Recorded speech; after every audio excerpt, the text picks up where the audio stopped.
What's up, everybody? Welcome back to Rasco Garage. Gonna talk about kind of my welding setup in a way for you guys today. So like cup size, tungsten size, type of tungsten, and basically how I have my TIG welder set up. So I basically use the same cup setup and I primarily weld stainless steel. So I use the same cup and tungsten setup for all of my stainless steel welding, just to make it simple. So the cup that I use is the Furic BBW 19, or it's the number 16 cup. This is the ceramic. I use this for everything. This is phenomenal. I used to have the Pyrex one as well, but I've dropped 2 of them now and broken 2 of them. So I've invested in a couple of the ceramic ones. And these ones, actually, quite frankly, these ones for tack welding, I think the ceramic ones are a little bit better. So Furic BBW, I think it's BBW SG19 is like the actual name of it. And I get these off Amazon. I can drop the link in the description. Again, I don't have an affiliation. I'm not sponsored. My channel is very small. Trying to grow it anyway, if you guys like the content. But anyway, I just like this quality. This is a good cup. This is a good piece of equipment. So in conjunction with that is Furic. If I can get it off. Furic has a really nice gas lens. So if you can see that in there. So this gets a nice spread of argon on your material versus a non-gas lens. Gosh, I've been using this for so long I forgot what they're even called. But anyhow, this gas lens is great, and like if you can invest in the Furic one, they're not super expensive, but these ones are great. So then going to tungsten. So I use, it's 2.4 millimeter or 3/32, 2% serrated. I use this for everything. So I use 3/32 tungsten for all my welds. So material I primarily use is 0.065 wall thickness.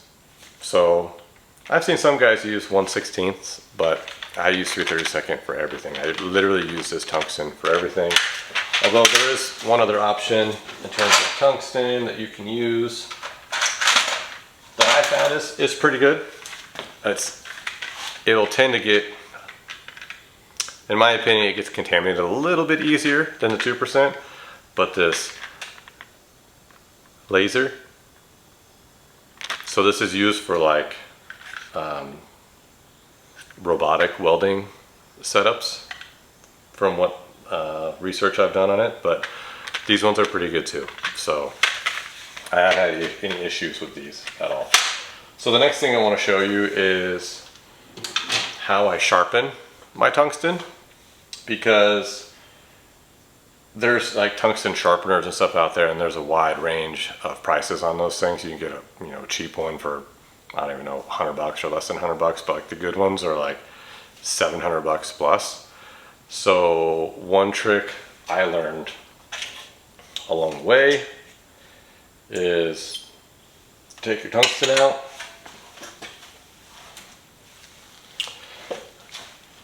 get your drill. If you don't have a drill, get yourself a drill. Right? Lock that thing in there. I put it on the highest setting possible, and then I take this over to my sander. Always wear your eye protection. But I'll take this over to the sander on my disc portion of it. You can also do it on the flat portion of this and just run this wide open.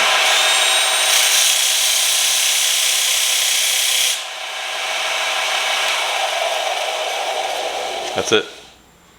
Perfectly sharpened tungsten without having to invest in a really expensive tool. All right, another helpful tip if you're beginning to doing TIG welding, if you're welding stainless or even just regular steel, mild steel, is how far do I have to have my tungsten stick out of the cup?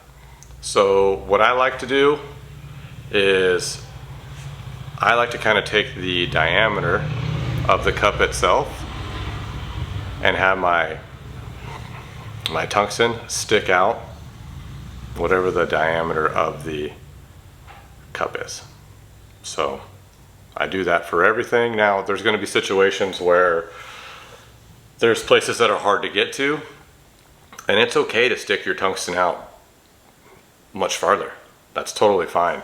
Sometimes when you do that, you need to turn up your argon, your gas flow, in order to have enough coverage, because now the arc, the tip of the tungsten is further away than the shielding gas, so you want to make sure you're pouring enough gas on that. Or you can create like a little kind of like cove effect, and you can trap some argon in there around it if the tips stuck out a little bit more.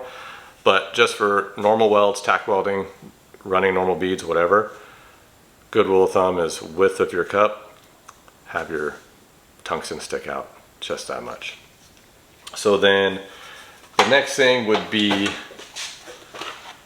gas flow. So for most of my stainless steel welds, I like to go 30 to 35 CFH, just across the board for everything. The only thing that changes though, in between tack welds and running like full beads, if I'm welding, you know, an exhaust tube, but full, just more than a tack, right? I change my level of post flow on my machine. And what post flow is the amount of gas that keeps coming out of the nozzle after the weld's been terminated. So stainless steel needs a lot of shielding gas, right? Because those welds want to get contaminated when oxygen hits those hot welds, right, on stainless.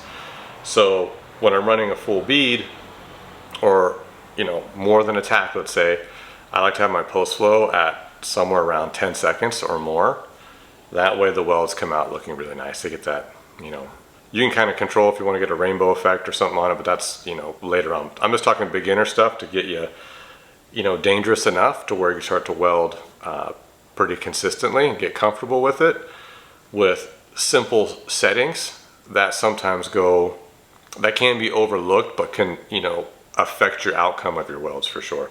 So then when I do tack welds, I'll lower that post flow, so I'm not just wasting argon, because argon's not free. It's not super expensive, but I don't want to waste gas if I don't need to, so I'll lower that post flow to like 3 seconds when I'm doing tack welds.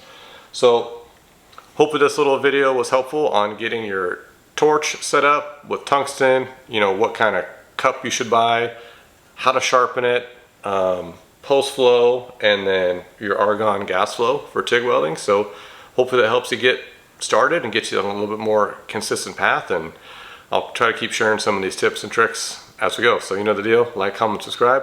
We'll see you next time. Rasco Garage.